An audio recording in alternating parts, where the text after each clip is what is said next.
In a small, peaceful town nestled far from the bustling cities, there lived a seasoned federal judge known for her fairness and commitment to justice. Judge Sarah Richards had been serving her community for years, known for her tough yet compassionate rulings.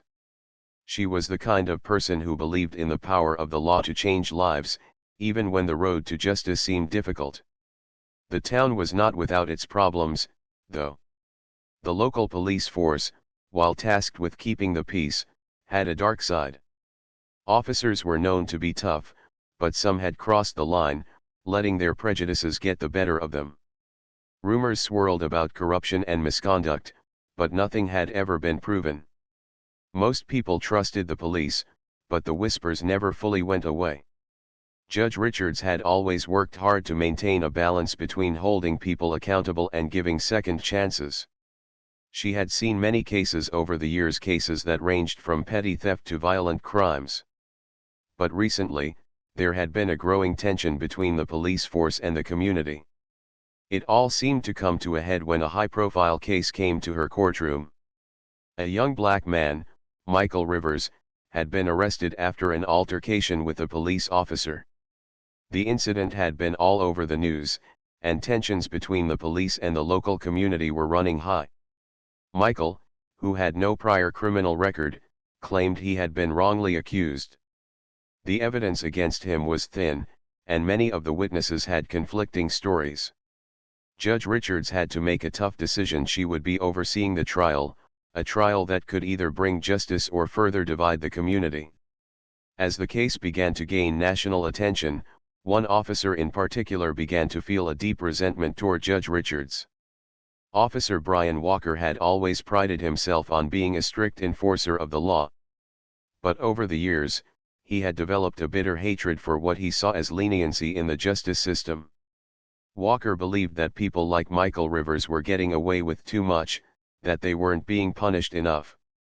He couldn't stand the idea of the judge giving Michael a chance at freedom, despite the evidence that seemed to back up his claims. The next morning, the courtroom was packed. The usual chatter of lawyers and spectators filled the air, but today, there was something more intense about the atmosphere. The trial had reached a critical point, and Judge Sarah Richards knew that the coming hours would determine more than just Michael Rivers' fate. The questions of trust, justice, and fairness hung heavily over everything. Judge Richards sat at her bench, her gaze steady. She had heard everything there was to hear: testimonies, evidence, and passionate arguments from both sides. But the weight of her decision was now more apparent than ever. There was no going back. She had to make the right call, no matter how difficult. The courtroom was silent as Judge Sarah Richards stood behind her bench. The air was thick with anticipation. The jury had returned after several hours of deliberation, and everyone in the room was on edge. This was the moment that would decide not just Michael Rivers' fate, but the fate of the community as a whole. Outside the courtroom, the protests had quieted, but there was still a sense of unease hanging over the town. The jury filed in, their faces serious, and the foreman stood to speak. The judge's heart raced, knowing that this decision would echo far beyond the walls of the courtroom. The foreman cleared his throat before addressing Judge Richards. "Your Honor," the foreman began, his voice steady but tinged with uncertainty, "we, the jury, have reached a verdict." Judge Richards nodded and gestured for him to continue. She had spent days hearing the testimony, reviewing evidence, and weighing the words of both the defense and prosecution. She had done everything in her power to ensure that the trial was fair, that both sides had been heard. But now, it was up to the jury to deliver their judgment. The foreman looked down at the paper in his hands, then up at the court. "In the case of the United States versus Michael Rivers, we find the defendant." The words hung in the air as the jury's decision was revealed. "Not guilty," the foreman finished. A collective breath was released from the audience. Some whispered in disbelief, while others sighed in relief. Judge Richards sat back in her chair, her mind racing. She had expected the jury to take time, but hearing the words spoken out loud was still a shock. The room was filled with emotion, relief, frustration, and confusion, all at once. The people on both sides of the case had been holding their breath for so long, and now the truth had come out. Michael Rivers, who had been sitting silently next to his attorney, stood up slowly. His eyes were wide with disbelief, and then a look of quiet relief washed over his face. For the first time in days, he seemed to breathe freely. His lawyer, Sarah Johnson, stood beside him, a small smile playing on her lips, but even she knew that this victory was bittersweet. Michael was free, but the division in the town had only deepened. Judge Richards looked over at the prosecution, where David Carter sat, his face stoic, though there was a noticeable flicker of frustration in his eyes. He had fought hard for the conviction, believing that the jury's decision would reflect the truth he had presented. But today, the truth had been different.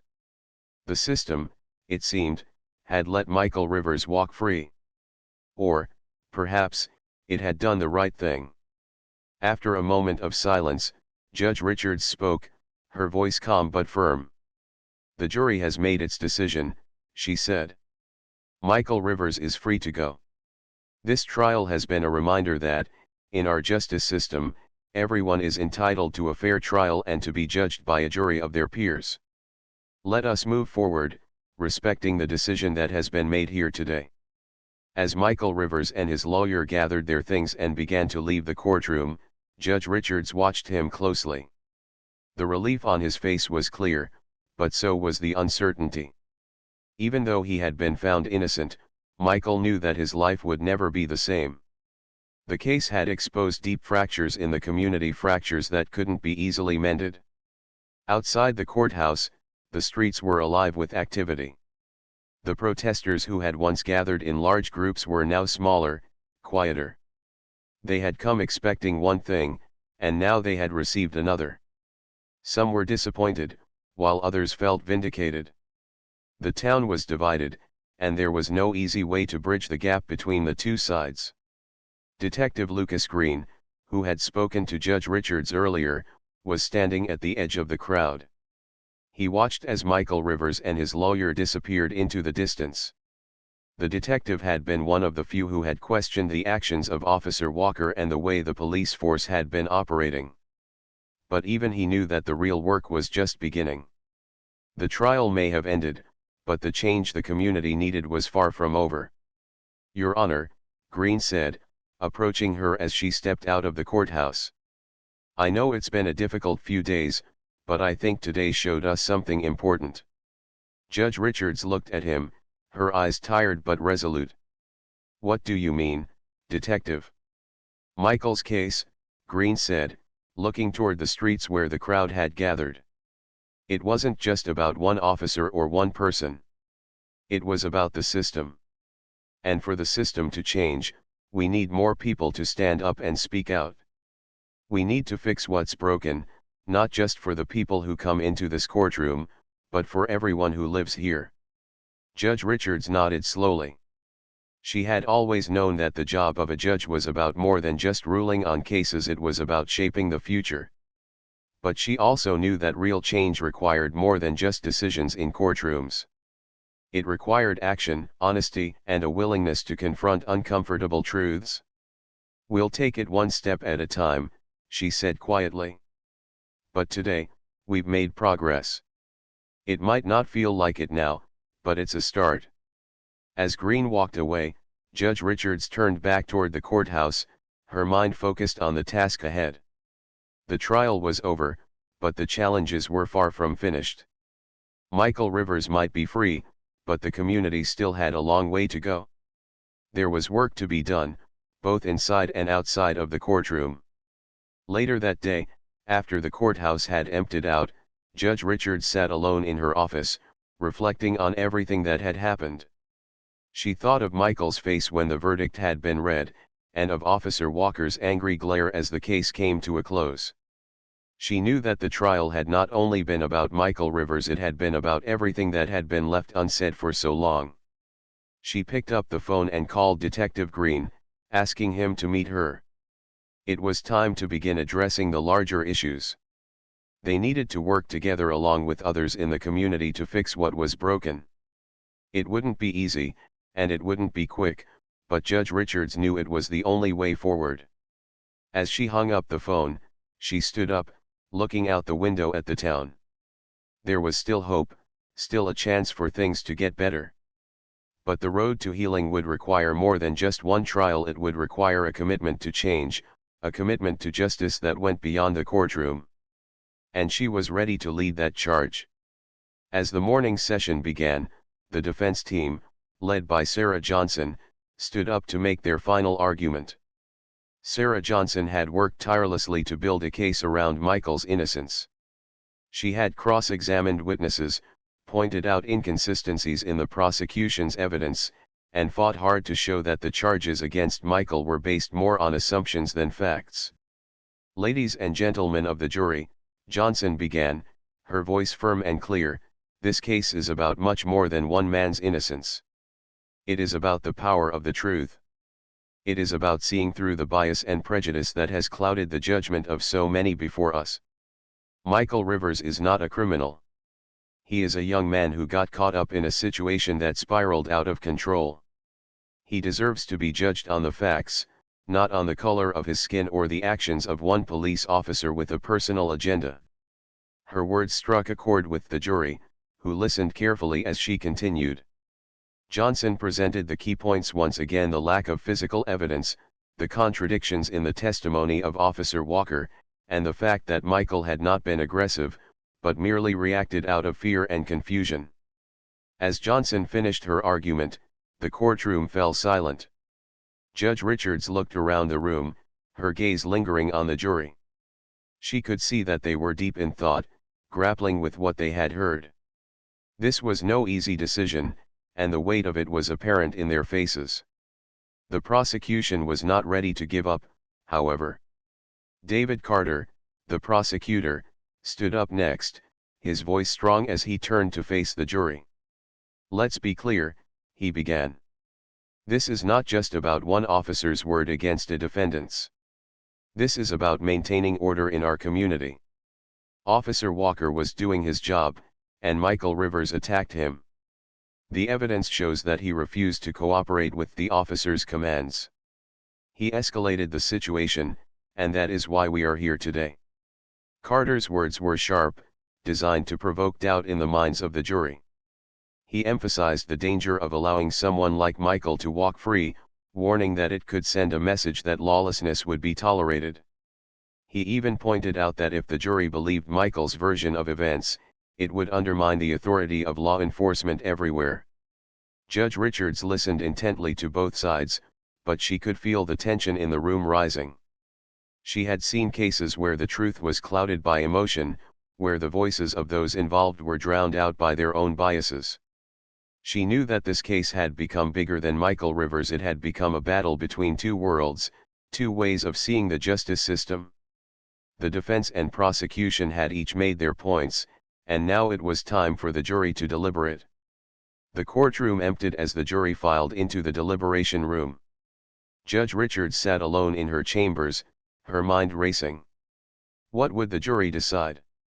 She had done her best to ensure the trial was fair, but ultimately, the decision was out of her hands. The hours dragged on as the jury deliberated. Judge Richards tried to focus on other matters, but her thoughts kept returning to the case. She knew that no matter what the jury decided, the town would be changed. People were watching, and the pressure was immense. But it was not just about a verdict, it was about the future of the community, and the kind of justice system they wanted to build. In the meantime, Detective Lucas Green had approached her earlier that day, asking if they could talk again. She had agreed, and he had come to her chambers, his face serious. "Your Honor," Green began, "I need to say something else. Something that's been on my mind since yesterday." Judge Richards nodded, encouraging him to continue. She had a sense that this conversation was important, even though she didn't know what Green was about to say. "I've been thinking a lot about Officer Walker," Green continued. "I know you've been doing your best to keep things fair, but I want you to know that there are people in the department who are starting to question things. They see what's been happening, And it's not just about Michael's case anymore. It's about everything that's wrong with how the department is being run. Judge Richards listened carefully, her eyes narrowing slightly as she processed Green's words. I don't know if you're aware, Green went on, but there are rumors that some officers have been turning a blind eye to misconduct. Walker isn't the only one. I've heard whispers about other officers who have been making questionable decisions. It's starting to feel like the whole system is broken. The weight of Green's words settled heavily on her.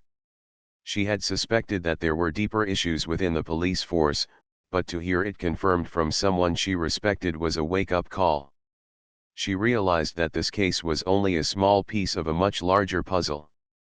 The brokenness of the system ran deeper than she had initially thought. I appreciate you telling me this, Detective, Judge Richards said quietly. I'll make sure that what's wrong is addressed. It might take time, but we'll get there. One step at a time. Green nodded. I just want you to know that you're not alone in this. There are some of us who want to make things right. As he left her chambers, Judge Richards sat back in her chair, deep in thought. The trial was nearing its end, and soon the jury would return with their verdict. She couldn't predict what would happen next, but she knew one thing for certain: this trial, would not be the end of the story. It would be the beginning of something much larger, something that would change not just the lives of Michael Rivers and Officer Walker, but the entire community. The door to her office opened again, and she was notified that the jury had reached a decision. Judge Richards stood up, her heart pounding. She had done everything she could to ensure fairness, but now it was out of her hands. The future of the town, and its faith in the justice system, was about to be decided. Walker's bitterness ran deep. It wasn't just about the case, it was personal. He had clashed with Judge Richards before, especially when she had ruled in favor of people he felt didn't deserve a break. There was one case in particular that had haunted him. A few years ago, a man Walker had arrested for assault had walked free after a judge's decision, a decision Judge Richards had supported. To Walker, it felt like a betrayal. He couldn't let go of the idea that the system was failing, and he had made up his mind that something had to be done about it. The courtroom was alive with tension as Judge Sarah Richards took her seat for the next day of Michael Rivers' trial. Despite the events from the day before, she knew that the hard work was just beginning. The people in the town were divided, their frustrations palpable. The streets outside the courthouse were quieter than usual, but there was a sense of anticipation in the air. As the day began, Judge Richards glanced across the room at the faces in the courtroom, some familiar, some unfamiliar. The prosecutor, a man named David Carter, was already preparing his case, his eyes focused and determined. But even he could feel the weight of the situation. This was no ordinary trial, this case had become a symbol of the town's divided future. Michael Rivers sat in the defendant's chair, his face tense. He was a young man in his early 20s, with no prior criminal record. But after being accused of assaulting a police officer, he found himself in a situation he never imagined. His lawyer, Sarah Johnson, stood beside him, her arms crossed as she reviewed her notes. She was prepared for a tough fight, knowing that the evidence wasn't on their side. But she believed in Michael's innocence. As the trial continued, the tension between the community and the police only grew. People in the courtroom were whispering, and the media cameras clicked away, capturing every moment. Judge Richards could sense it. She was no longer just a judge, she had become a symbol of the justice system itself. And that was a heavy burden to bear. Outside the courtroom, the protests had returned, this time in full force. The anger in the community was undeniable.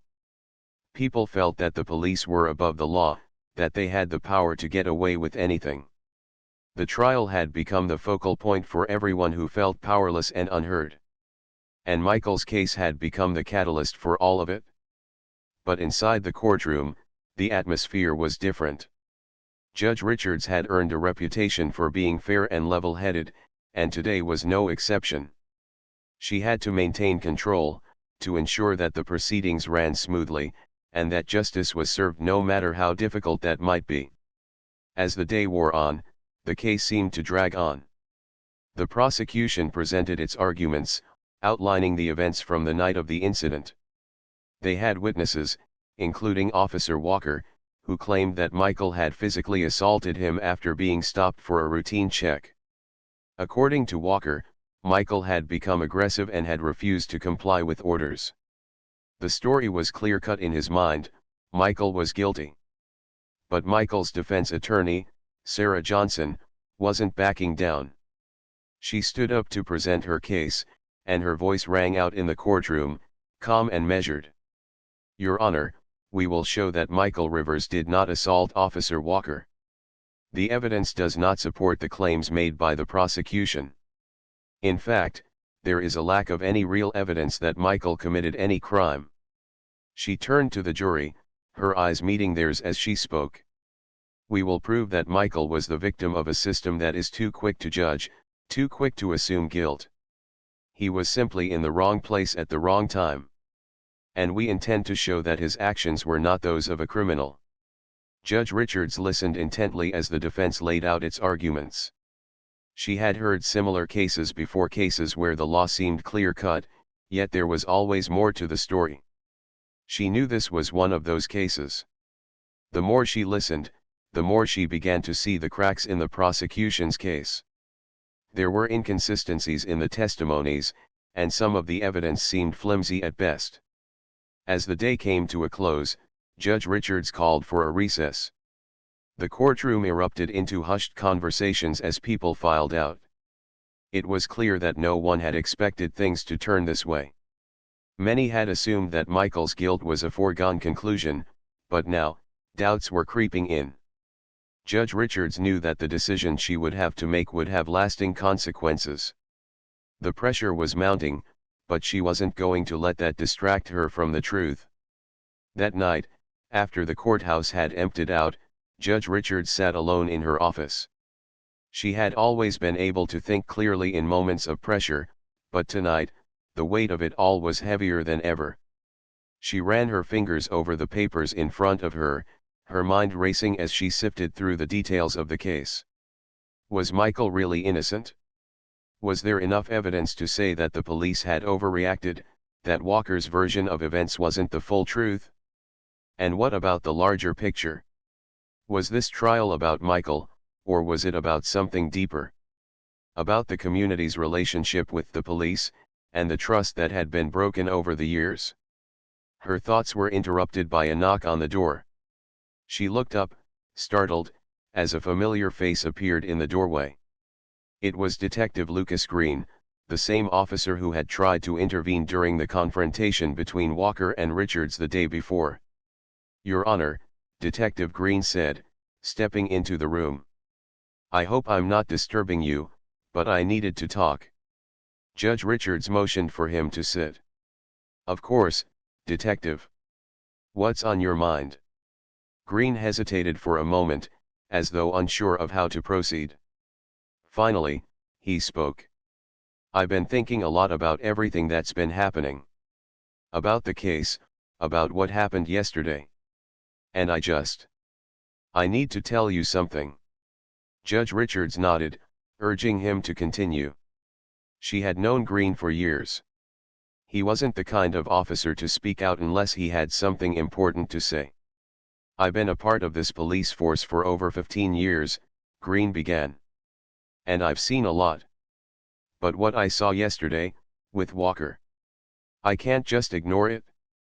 I know he's your responsibility now, but I need you to understand he's not just doing this because of Michael Rivers. He's been pushing this way for years. I've seen him treat people like they're less than human. People of color, especially."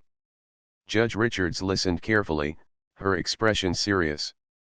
"Are you saying that Officer Walker is a danger?" "I'm saying he's dangerous to the community," Green replied, his voice low. "I've seen it before. His hatred, his arrogance. He doesn't just go after criminals, he goes after anyone he thinks is beneath him. And it's getting worse." I'm worried that if something doesn't change, it's going to get worse for everyone. Judge Richards sat back in her chair, her mind turning over Green's words. This wasn't just about Michael Rivers anymore. It was about something much bigger, about a system that was broken and about a town that was struggling to find its way. She looked at Green, her eyes steady. "Thank you for speaking up, Detective. It's not easy, I know. But you've given me something to think about. And I promise, I'll make sure the truth comes out."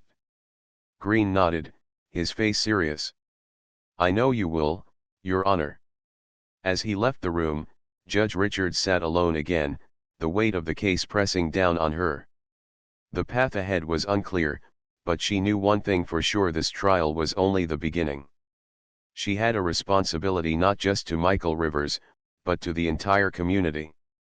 And she was determined to make sure that justice, no matter how difficult it might be, would be done. As the trial loomed, Officer Walker began to act more and more out of line. While as Judge Sarah Richards and Officer Brian Walker stood there, the tension between them felt like a thick fog. The quiet of the moment was unnerving, both of them unsure of what would happen next. Walker's hand was still resting near his gun, but his eyes darted between the judge and the crowd forming around them. People had started to notice them standing there, sensing the unease in the air. "Step away from her, Walker," someone shouted from the crowd. It was one of the officers on duty, Detective Lucas Green. He had seen enough of what was happening. The standoff between Walker and Richards had not gone unnoticed by him, and it was clear that things were spiraling out of control. "Not now, Lucas," Walker barked back. His voice was rough, strained with anger. "Stay out of this." The crowd's murmurs grew louder. People had seen this kind of thing before, the way Walker had acted in the past. His behavior was well known, but this time it was different. This wasn't just a case where he was pushing around a suspect, now he was confronting a federal judge, and the power dynamics were unmistakable. Judge Richards knew she had to do something, and fast. She couldn't afford to let the situation escalate further. This was her chance to defuse things, not just for herself, but for everyone watching. "Officer Walker," she said calmly, her voice steady despite the mounting pressure, "put the gun down. This isn't the way to fix things. It will only make it worse for everyone involved, including you." Walker's expression tightened, his eyes burning with frustration. "You don't get it, do you?" he spat. "I've spent my entire career in this town, watching criminals walk free because of people like you. People who think they know better, who think they can change the system without understanding how it really works." Judge Richards stood her ground, her hands held open in a gesture of calm. "I understand more than you think, officer. I've seen injustice, I've seen the system fail too. But I also believe in doing things the right way. Violence and threats won't get us anywhere." Walker's gaze flickered to the gun at his side. For a moment, it seemed like he might actually pull it out. But then his eyes drifted back to the judge. There was a flicker of doubt in them, but it was brief. His mind was racing, trying to decide what to do next. "People are suffering, Richards. Every day," Walker muttered, as if trying to convince himself. "The system's broken, and you're just pretending it's not." His grip on his gun tightened again. "I'm not pretending, officer," she replied. "But forcing someone to submit to your will isn't the solution. It's a moment like this that can either spark change or destroy it. You have a choice right now. You can step back from this, or you can let everything you've worked for slip away." There was a long pause, and for a moment, it felt as though the world had stopped turning. The sounds of the crowd grew faint, as if everything had faded into the background. Walker was standing on the edge, his mind torn between his anger and the reality of what was happening. He was a man of action, and the idea of doing nothing felt like a betrayal to him. But then, something shifted in him. Maybe it was the calm in Judge Richard's voice, or maybe it was the realization that the crowd was watching him, expecting him to make the right choice. Either way, he knew he couldn't act in the heat of anger, not when so many lives were at stake.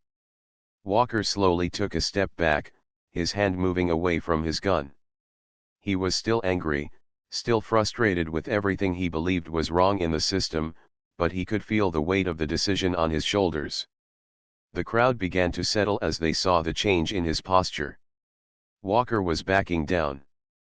"Good," Judge Richards said softly, offering him a reassuring look. "We can fix this, but we have to do it together. Violence won't help us heal the wounds. It'll just deepen them." Walker's eyes met hers for a moment longer, and then, without a word, he turned away and walked back toward the courthouse. He was still seething inside, but he knew deep down that the choice he had made was the right one. For now, at least, there was peace. But the peace was fragile. As the tension in the air began to dissipate, the police officers who had been watching from the sidelines exchanged uneasy glances.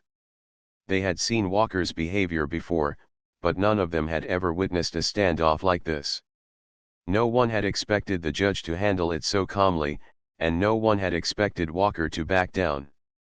The crowd, still murmuring, slowly began to disperse. The protesters, who had gathered outside the courthouse to demand justice, weren't satisfied. They had seen enough police misconduct in their lives to be skeptical, and the events of the past few hours only deepened their distrust. For them, it wasn't just about one officer, it was about a system that had failed them for years. Inside the courthouse, the trial continued as planned, but the atmosphere had shifted. Judge Richards was more determined than ever to ensure that the case against Michael Rivers would be heard fairly. She had witnessed the tension outside, and now, in the courtroom, she could feel the weight of the moment pressing down on her. The eyes of the entire town, and perhaps the nation, were on her. But Officer Walker wasn't the only one who had been affected by what had just transpired. The other officers in the town had begun to question their loyalty to a system that seemed so broken. They had seen firsthand how their colleague had crossed the line, and they knew deep down that things couldn't continue this way.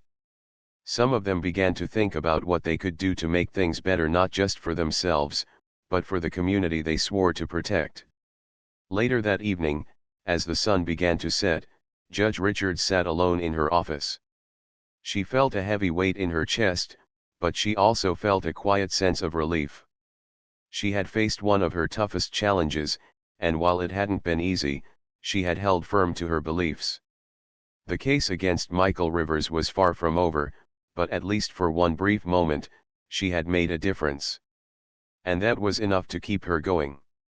Tomorrow, she would return to the courtroom and continue the work that needed to be done. But tonight, she allowed herself a quiet moment of peace, knowing that sometimes, the toughest battles aren't fought with weapons, they're fought with words and resolve. D glare at Judge Richards from the back of the courtroom, making his dislike of her clear. It wasn't just an issue with Michael's case, it was an issue with the entire justice system. And in his mind, Judge Richards had become the symbol of everything that was wrong. It wasn't just Walker, though. The entire police force seemed to have a mixed feeling about the trial. Some of the officers were uncomfortable with Walker's behavior, but others were quietly supportive, agreeing with his sentiments about the community. The underlying tension between the law enforcement officers and Judge Richards grew, as both sides seemed to dig in their heels.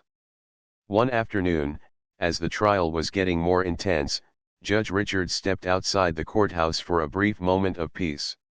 She didn't know it at the time, but that would be the last moment of calm she would have for a long time.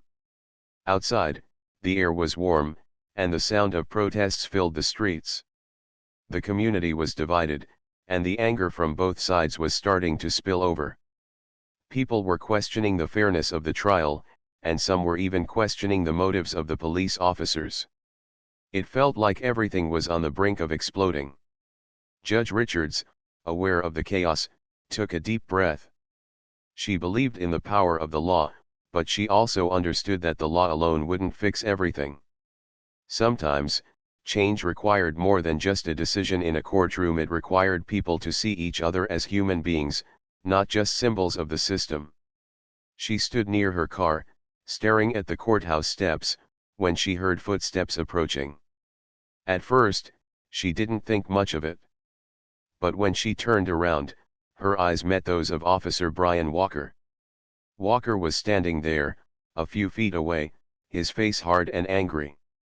He wasn't wearing his uniform, but the tension in his body was clear. He stared at her, and for a moment, neither of them said anything. The air between them felt thick, like something was about to snap. "What do you want, Officer Walker?" Judge Richards asked calmly. She had dealt with difficult people before, but she could sense that this was different. Walker's jaw tightened, and his voice was low, almost a growl. "I want you to stop pretending like you're doing the right thing. You're letting people like him," he nodded toward the courthouse, where the trial was still ongoing, "get away with murder." Judge Richards didn't flinch. "I'm just doing my job, officer. The law is there to protect everyone, even those you might not like. If the evidence doesn't support a conviction, I can't just throw someone in jail." Walker took a step forward, his fists clenched. "You don't get it? You're just one of them, part of the system that's broken. You don't understand what people like me have to deal with every day." Judge Richards stood her ground, her eyes meeting his. "I understand more than you think. But pointing a gun at me won't solve anything. It will only make it worse." For a moment, it seemed like the world had stopped. Walker's hand moved slowly toward his belt, where his gun was holstered. His fingers brushed the handle, but then, he hesitated. The anger was boiling inside him, but he wasn't sure what to do. Was he really ready to go that far? Judge Richards kept her voice steady, trying to buy time. "If you think that's going to solve anything, you're wrong. We all need to find a way to fix this together. Violence only makes it worse." It was a standoff, one that neither of them had ever anticipated. Neither of them knew what would happen next, but both understood that this was the turning point. The future of the town, and perhaps even the law itself, was hanging in the balance.